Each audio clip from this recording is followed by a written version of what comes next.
గరీబీ హటావో నినాదంతో ఆ రోజు ఇందిరాగాంధీ గారు ఏదైతే గరీబీ హటావో నినాదంతో ఈరోజు దేశంలో ఉండబడే రాష్ట్రంలో ఉండబడే పేదలందరూ కూడా ఇండ్లు కేటాయించాలని చెప్పి ఏదైతే ప్రతిపాదన చేసిర్రో అదే ప్రతిపాదనతోటి కాంగ్రెస్ పార్టీ రేవంత్ రెడ్డి గారు అధికారంలోకి వచ్చిన తర్వాత అధికారంలోకి వచ్చి సంవత్సర కాలంలో ఈ రాష్ట్రంలో ఉండబడే పేదలందరూ కూడా ఇల్లుండాలి.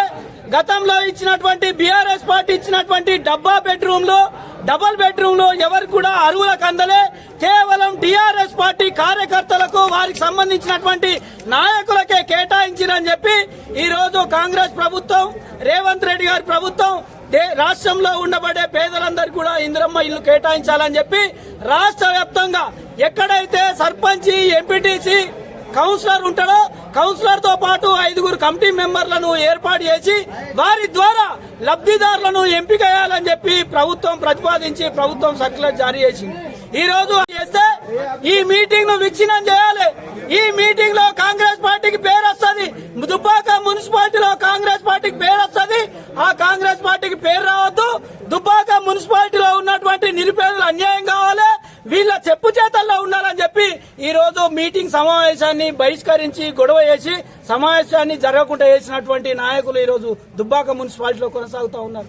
మేము అడుగుతా ఉన్నాం, గతంలో ఎన్ని డబుల్ బెడ్రూమ్లు ఇచ్చారు, ఎంతమందిని ఇతర ప్రాంతాల నుంచి తీసుకొచ్చి డబ్బులు తీసుకొని ఎంతమంది నుంచి ఒక్కసారి ఆత్మవిమర్శ చేసుకోవాలి.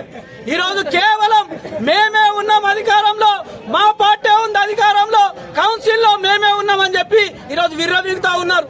ఇంకెన్ని రోజులు జనవరి 27 తర్వాత మీరెవ్వరుండరు నాయన, మేమే ఉంటాం, అధికారం మాది, మేమే పేదలకు న్యాయం చేస్తాం.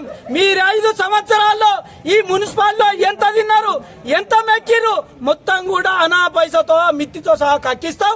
కాబట్టి పేదలకు న్యాయం జరగాలి అని చెప్పి ఏదైతే రేవంత్ రెడ్డి గారి ప్రభుత్వం ఏర్పాటు చేసిన ఇందిరమ్మ కమిటీ ద్వారా ఈ రోజు దుబ్బాక మున్సిపాలిటీలో మొత్తం లబ్ధిదారులను ఎంపిక చేస్తాం.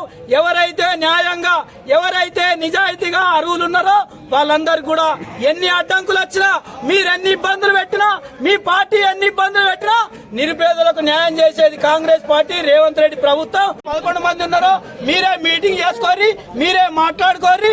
ఇంకొక నెల అయితే మీ పని వచ్చిపోతుంది. కాబట్టి మున్సిపాలిటీలో ఉన్నటువంటి పేద ప్రజలు కూడా ఆలోచన చేయాలని చెప్పి కోరుతాం.